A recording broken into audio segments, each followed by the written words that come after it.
Moi c'est Tom, je suis passé de 15 de moyenne à 20 au bac d'AGGSP et aujourd'hui je vais te donner tous les conseils, tous les tips, même les plus niches pour obtenir la note maximale. Alors certes, je suis conscient, c'est une matière qui peut sembler être très difficile, on dit souvent que la GGSP est l'une des SP les plus compliquées au lycée, que l'épreuve dure 4 heures, que ça peut sembler interminable parce qu'on a des connaissances dans tous les sens, mais je t'assure que n'importe qui peut y arriver et je vais te donner littéralement toutes les clés pour y parvenir. Déjà, faut avoir en tête que en fait, n'importe qui peut avoir des doutes. Moi-même, j'ai eu des difficultés, des doutes, des questions, même quelques heures avant l'épreuve. Alors c'est pas parce que tu doutes, que tu ne connais pas tout, que tu vas forcément échouer, ça ne veut rien dire. Même si tu as des bases, des connaissances et que tu sais bien les appliquer, bien les poser, il n'y a aucune raison que ça se passe mal. Et c'est pourquoi aujourd'hui je vais donner tous mes conseils, même si c'était qu'il y a un an, moi, que j'ai passé le bac, pour obtenir la note maximale, parce que j'en suis persuadé, n'importe qui peut y arriver avec du travail, surtout quelques petites semaines à l'avance, c'est largement faisable. 1. Préparer une base solide avant de passer le bac. Alors déjà, pour comprendre comment fonctionne l'épreuve, elle dure combien de temps? Comme je l'ai dit dans l'intro, 4 heures. Alors ça peut sembler quasiment interminable, c'est long, c'est bas de long, c'est quoi cette épreuve de con, je vais m'endormir devant la copie. Non, il faut pas réfléchir comme ça évidemment. C'est peut-être 4 heures, mais 4 heures qui passent très vite. Ça ne portera que sur deux choses. 1. La dissertation. 2. Le commentaire de document. La dissertation coûte 10 points, le commentaire coûte 10 points aussi. Donc en réalité, il n'y a pas une épreuve qui est plus importante que l'autre, si quelqu'un vous le dit, c'est complètement faux. Les deux épreuves valent autant de points. De la même manière, il faut aussi avoir en tête que vous n'avez que 4 thèmes justement cette année par rapport aux années précédentes. Vous avez d'abord espace de conquête, vous avez guerre et paix, vous avez histoire et mémoire, et enfin, il y a le fameux thème de l'environnement. Bon, si tu regardes cette vidéo quand même quelques semaines avant l'épreuve, je t'assure que tu peux le faire, alors accroche-toi par contre à mes conseils. Déjà, fais des fiches, ou alors apprends à résumer le cours si t'aimes pas les fiches. Mais dans tous les cas, il faut savoir que tu dois réexprimer ton cours. C'est la chose la plus importante quand tu vas réviser la GGSP. Pourquoi? C'est en réexpliquant ton cours, c'est en le remettant dans ta tête et en remettant les idées en place et surtout dans un fil conducteur que tu vas être capable de resituer les informations dans leur contexte. Exemple, on va être plus clair. Imagine, on parle de la guerre et de la paix, de l'axe 1 et du jalon 1. Il faut te remettre dans ce contexte-là. Qu'est-ce qui te vient à l'esprit quand je parle de ce thème-là? Peut-être que là, t'as une statistique, peut-être que là, t'as une date, un prénom, quelque chose qui t'est venu. Mais en réalité, c'est très bien si t'as déjà eu ça. Par contre, si, quand je t'ai dit cette phrase, tu as imaginé plein de choses qui te venaient en désordre dans l'esprit, c'est pas bon. Pourquoi? Parce qu'en réalité, ça veut dire que tu n'as pas appris le fil directeur du cours. Et ça fonctionne pour tous les thèmes en AGGSP. En réalité, il y a toute une logique à suivre. Je vais te donner un exemple. Dans ce thème guerre et paix, vous commencez d'abord par un jalon 1 sur Clausewitz, la guerre de 7 ans, et donc les logiques du 18e siècle, du début du 19e siècle, etc. Donc des guerres napoléoniennes. Et là arrive l'exemple des guerres du 20e siècle par exemple. T'es en train de réfléchir et là tu dis tiens, en fait le modèle de Clausewitz il est parti comme on l'a dit voilà de la guerre de 7 ans, mais arrivé au 20e siècle, on arrive vers un modèle plutôt absolu, hein, la guerre absolue. Puis vers le 21e siècle, donc vers la fin de la guerre froide, on arrive face à des guerres non conventionnelles, le terrorisme, etc. Des nouvelles formes de guerre, des guerres d'information aussi, bref, vous pouvez développer sur plein de thèmes, mais en gros ce que tu dois retenir globalement en tant qu'élève en fait sur ta copie, c'est la trame, le fil conducteur.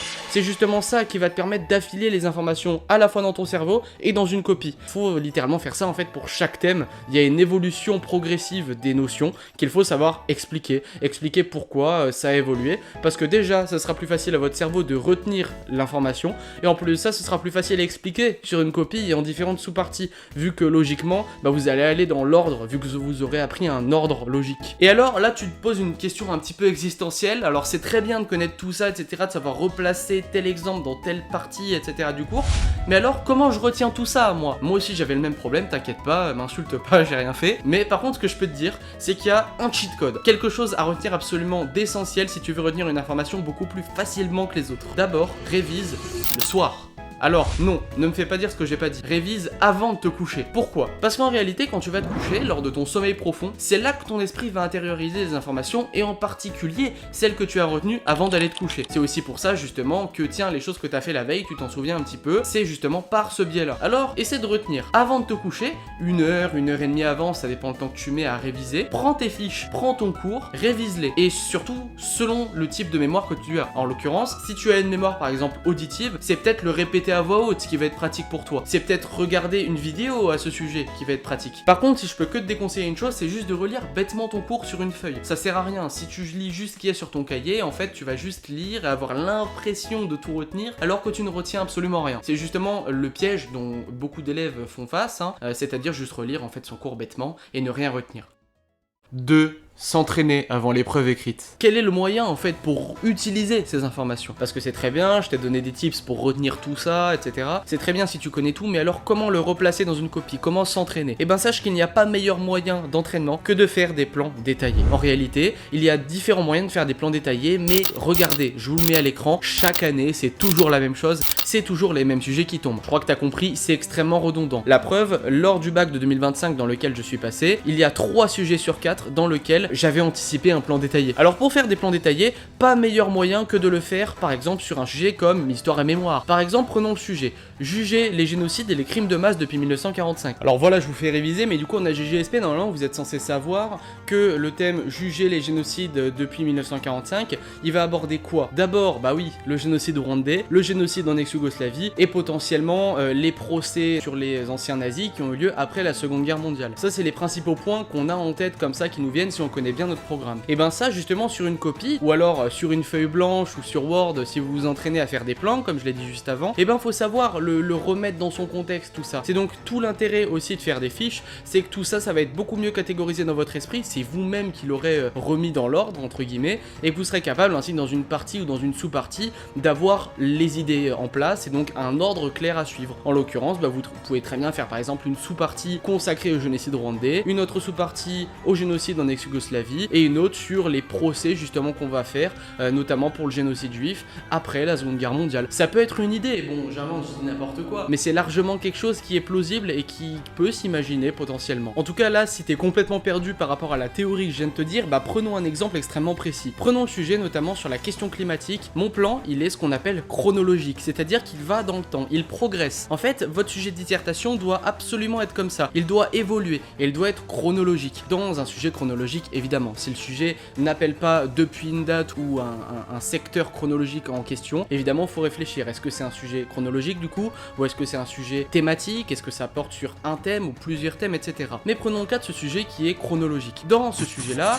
on va pouvoir commencer par un grand 1, comme je l'ai fait dans mon cas du Moyen-Âge à nos jours, et donc je suis parti en gros du petit optimum médiéval au petit âge glaciaire, etc. Puis j'ai évolué vers la révolution industrielle, et enfin jusqu'aux années en fait 1970. Ça, c'est juste mon grand 1. Les exemples sont évidemment à l'écran si vous voulez évidemment screen ou prendre des notes. Dans un deuxième cas, dans une deuxième partie, je suis allé des années 1970 aux années 2015. Et donc là, j'ai parlé de l'entrée dans l'âge prométhéen par exemple, ou encore du sommet de la Terre 1992, de la création du terme anthropocène par Paul Crutzen, etc., etc. Bref, vous comprenez la logique. Et dans un grand 3, évidemment, je suis allé des années 2015 à nos jours. Et là, évidemment, vous vous en doutez, il y a moyen de parler de Donald Trump. Il y a beaucoup de choses à dire à son sujet, mais en tout cas, on peut parler par exemple de la COP 21, des différentes Conference of Parties, les COP, il y en a eu plusieurs, des événements qui sont déroulés dans les années 2020, etc., etc. Bref, vous comprenez qu'il y a une logique, une trame évolutive qu'il faut comprendre dans un sujet et qu'il faut appliquer. Le seul petit point que j'aimerais ajouter, c'est qu'il ne faut pas laisser les objets de travaux conclusifs, vous savez, les petits noms compliqués pour parler juste de la conclusion, de côté, parce qu'en fait, c'est quelque chose d'extrêmement important et surtout qui est déjà tombé aux épreuves des autres années. Un sujet sur les États-Unis et l'environnement, par exemple pour l'objet de travail conclusif sur l'environnement, la Chine pour les espaces de conquête, le Moyen-Orient pour la guerre et la paix, ou encore tout simplement le génocide juif pour histoire et mémoire. 3. Passer d'une bonne à une excellente copie. Et imaginons que t'es un grand fou comme moi et que tu veux encore aller plus loin, c'est-à-dire passer d'un 17 à un 20. Et ben là, tu peux faire des recherches supplémentaires. Et ça, je t'assure, ça paraît peut-être un petit peu trop, peut-être que t'as évidemment la deuxième spécialité, le bac de philo à gérer à côté, donc ça peut paraître long et prendre beaucoup de temps. Mais je t'assure que ça, c'est game changer et c'est ce qui va faire différencier, comme je l'ai dit, ta copie de celle d'une autre. Notamment en ce qui concerne par exemple les génocides et les crimes de masse depuis 1945, le sujet qu'on avait vu tout à l'heure, je te conseille directement d'aller voir la chaîne de Géopol par exemple, qui fait des reportages environ d'1 heure pour expliquer différentes notions, les citations, les personnages, le vocabulaire. Pareil pour par exemple Lionel Lacou, qui est un spécialiste, historien, enfin en tout cas prof d'histoire, ou même directement d'aller regarder des podcasts sur France Culture, de les écouter. C'est disponible gratuitement sur ton téléphone, ça se télécharge assez rapidement, ou même de regarder YouTube comme tu le fais probablement déjà actuellement, ce qui est déjà très bien. Mais voilà, il y a de la ressource partout, donc tu n'as aucune excuse littéralement, et je t'assure qu'en plus c'est plaisant parce qu'on apprend des choses, etc. et que c'est même assez rapide en réalité. La seule chose, c'est qu'il faut prendre des notes quand on écoute, sinon en fait on a l'impression de retenir, alors que pas du tout, c'est pareil que si on lit son cours en fait, c'est la même chose. Et comme ça, tu peux peut-être être tenté de te dire encore une fois, parce que tu te poses beaucoup de questions, comment je peux imaginer d'autres types de sujets de recherche, comment je peux imaginer tout ça? Et bah ça c'est extrêmement simple, je vais te recommander 3 types de choses que tu dois rechercher avant l'épreuve qui te distingueront à 100% d'une autre copie. 1.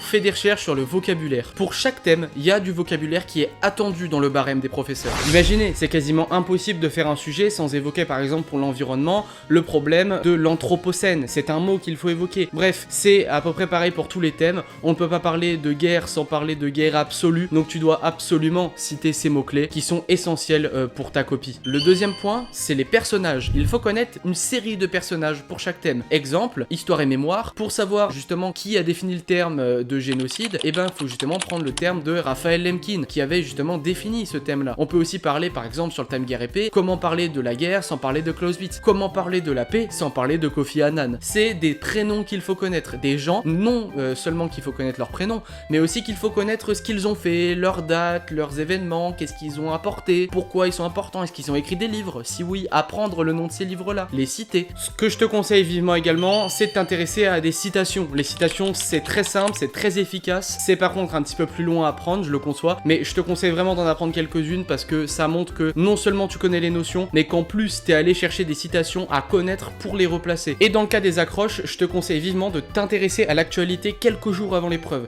T'es pas obligé de regarder ça pendant des semaines et des mois, par contre, regarder ça un petit peu avant l'épreuve quelques jours et de les apprendre, ça peut être excellent. Ça montre que du coup tu t'es intéressé aux actualités même avant le bac, donc c'est-à-dire que t'es pas que rivé sur apprendre, tu as appris aussi autre chose, c'est-à-dire l'actualité. Et c'est quelque chose qui peut te distinguer par rapport à un autre dans une copie. Alors fais-le, c'est un effort qui peut sembler moindre, voire moins important, mais pourtant ça peut être absolument génial et ça peut largement te démarquer. Et essaie d'en apprendre un maximum pour chaque thème, notamment il peut y en avoir, par exemple je pense au cas de cette année, en 2026 pour histoire et mémoire, une citation sur la panthéonisation de Marc Bloch, ça peut être génial. C'est quelque chose qui arrive dans quelques semaines après le bac et donc qui peut être extrêmement d'actualité. Notamment le fait que Donald Trump ait poussé le report de cette panthéonisation, ça peut être quelque chose qui peut servir de bonne accroche notamment. 4. Les dernières préparations avant le jour J. Bon, je pense que j'ai dit à peu près tout ce que je voulais te dire sur les recherches supplémentaires que tu peux faire par rapport à l'épreuve. Par contre, en tout cas, voici les derniers points que j'aimerais quand même aborder. Quand je vous dis par exemple de faire des plans, personnellement ce que je te conseille, c'est justement par exemple de réviser tes plans, apprends tes plans. Ne fais pas dire ce que je n'ai pas dit par contre, d'apprendre tes plans par cœur et de le recracher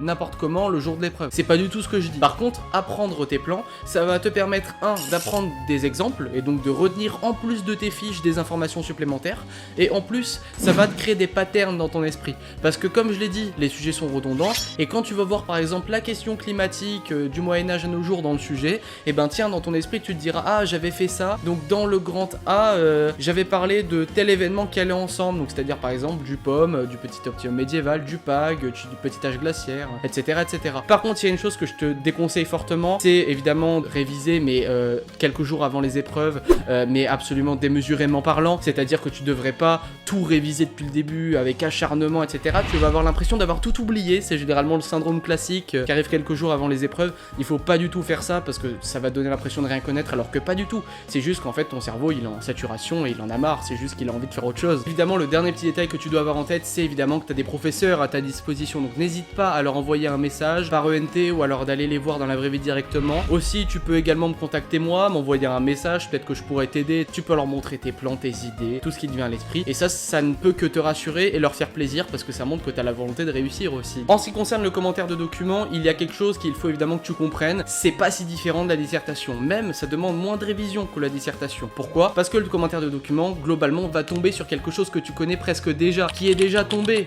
nécessairement en cours, un sujet que tu es déjà censé connaître. La seule chose qui sera différente, c'est que tu ne connaîtras pas les documents en question. Par contre, le commentaire de document nécessite deux étapes qui sont clés pour le maîtriser. D'abord, critiquer le document ou les documents. Il faut savoir justement expliquer pourquoi ces documents sont controversés parfois, pourquoi l'auteur n'est pas neutre, pour qui il est écrit ce document. Le fait qu'il soit écrit pour un public en particulier, ça veut déjà dire qu'il y a un attendu derrière. Aussi, pourquoi ce document, il est écrit dans telle langue, dans telle époque, pourquoi, pour qui, comment, dans quel contexte, est-ce que ce contexte il rend l'individu neutre, est-ce que c'est avant tel événement ou après. Bref, il faut savoir tout expliquer. De la même manière, on peut aussi remettre ça en question.